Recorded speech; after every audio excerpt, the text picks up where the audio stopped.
Hello everyone, this is Maxwell Kid here today, and we'll be reading part 6 and some other parts of Song of Myself by Walt Whitman, and I hope you enjoy it. A child said, "What is the grass?" fetching it to me with full hands. How could I answer the child? I do not know what it is any more than he. I guess it must be the flag of my disposition, out of hopeful green stuff woven. Or I guess it is the handkerchief of the Lord, a scented gift and remembrancer designedly dropped, bearing the owner's name some way in the corners that we may see and remark and say, whose? Or I guess the grass is itself a child, the produced babe of the vegetation. Or I guess it is the uniform hieroglyphic, and it means sprouting alike in broad zones and narrow zones, growing among black folks as among white. Canuck, Tuckahoo, Congressman Cuff, I give them the same, I receive them the same. Now it seems to me the beautiful uncut hairs of graves. Tenderly will I use you, curling grass. It may be you transpire from the breasts of young men. It may be if I had known them, I would have loved them. It may be you are from old people or from offspring taken soon out of their mother's laps. And here you are the mother's laps. This grass is very dark to be from the white heads of old mothers, darker than the colorless beards of old men, dark to come from under the faint red roofs of mouths, where I perceive after all so many uttering tongues, and I perceive they do not come from the roofs of mouths for nothing. I wish I could translate the hints about the dead young men and women, and the hints about old men and mothers, and the offspring taken soon out of their laps. What do you think has become of the young and old men? And what do you think has become of the women and children? They are alive and well somewhere. The smallest sprout shows there is really no death. And if there was, it led forward life and does not wait at the end to arrest it and cease the moment life appeared. All goes onward and outward, nothing collapses, and to die is different from what anyone supposed and luckier. Number 7.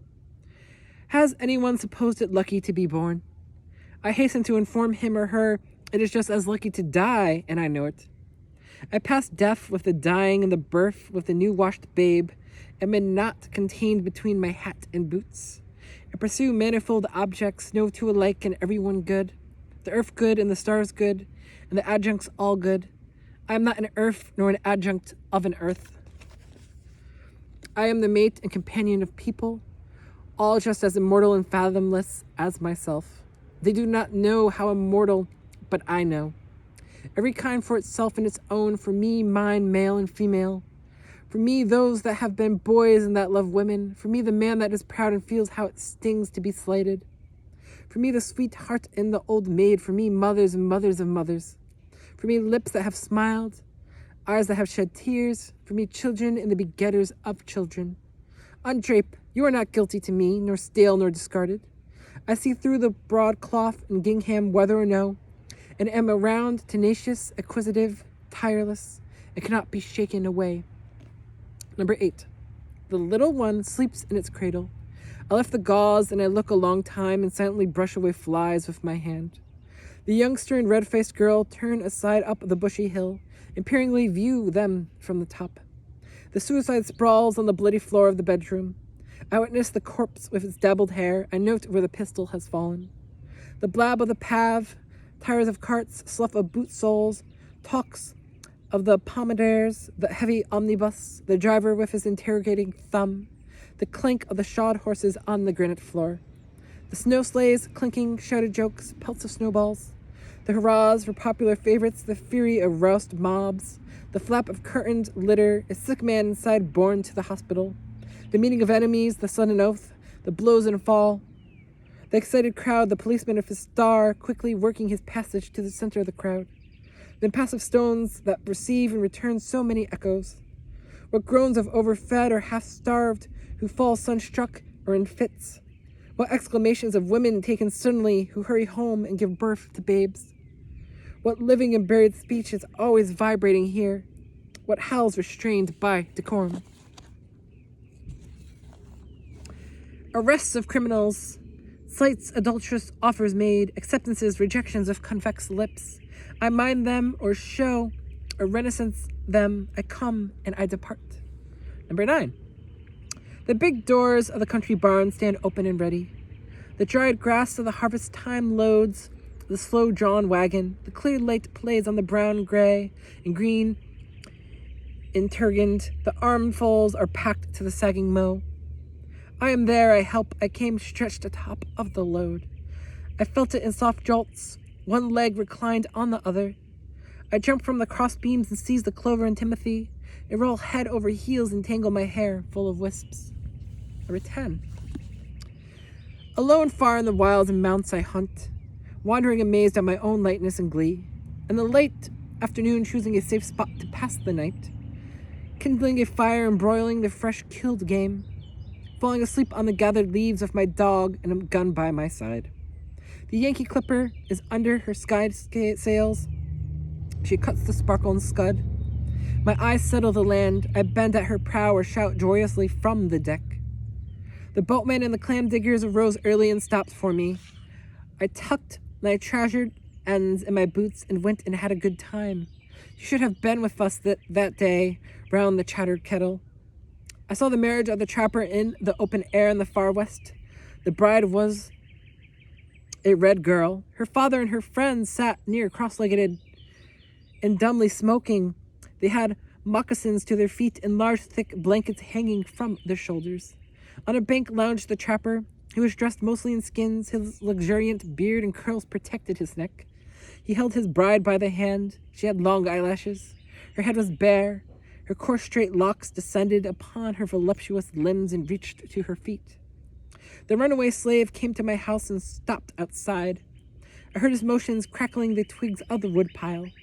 Though the swung half-open door of the kitchen, I saw him limply and weak, and went where he sat on a log and led him in and assured him. I brought water and filled a tub for his sweated body and bruised feet, and gave him a room that entered from my own, and gave him some coarse, clean clothes. I remember perfectly well his revolving eyes and his awkwardness, and remembering putting plasters on the galls of his neck and ankles. He stayed with me a week before he had recuperated and passed north. I had him sit next to me at table. My firelock leaned in the corner. Number 11. 28 young men bathed by the shore. 28 young men and all so friendly. 28 years of womanly life and all so lonesome.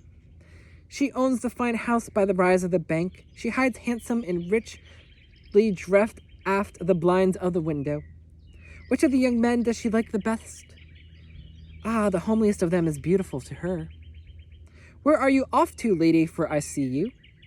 You splash in the water there, yet stay stock still in your room.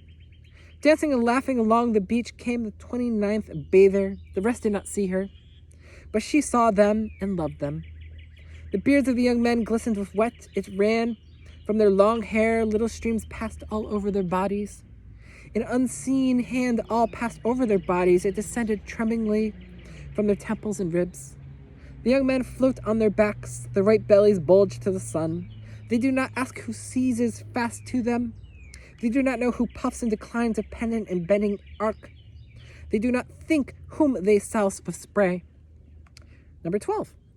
The butcher boy puts off his killing clothes or sharpens his knife at the stall in the market. I loiter enjoying his repertoire and his shuffle and breakdown. Blacksmiths with grimmed and hairy chests and veer in the anvil. Each has his main sledge. They are all out. There is a great heat in the fire. From the cinder-strewed threshold, I follow their movements. The lithe sheer of their waists play even with their massive arms. Overhand the hammers swing, overhand so slow, overhand so sure.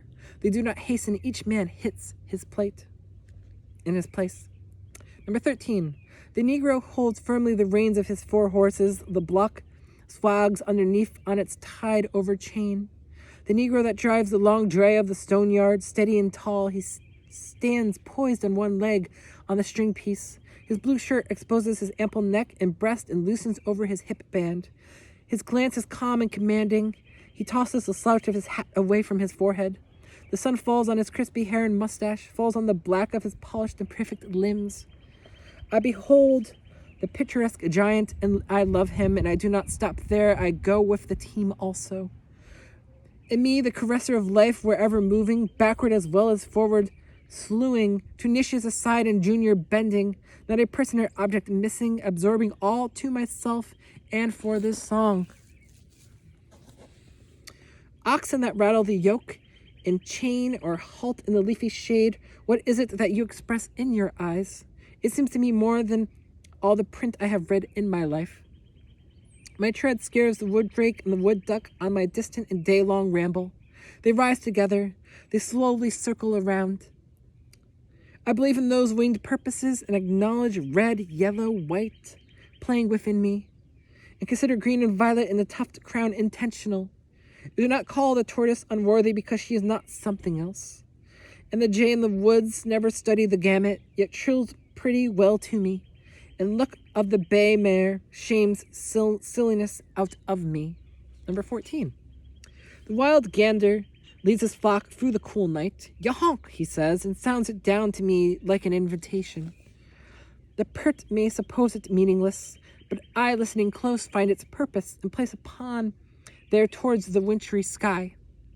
The sharp-hoofed moose of the north, the cat on the house sill, the chickadee, the prairie dog, the litter of the grunting sow as they tug at her teats, the brood of the turkey hen, and she with her half-spread wings, I see in them and myself the same old law. The press of my foot to the earth springs 100 affections. They scorn the best I can do is to relate to them. I am enamored of growing outdoors, of men that live among cattle or taste of ocean or woods, of the builders and steerers of ships and the wielders of axes and mauls and the drivers of horses. I can eat and sleep with them week in and week out. What is commonest, cheapest, nearest, easiest is me. Me going in for my chances, spending for vast returns, adorning myself to bestow myself on the first that will take me, not asking the sky to come down to my goodwill, scattering it freely forever.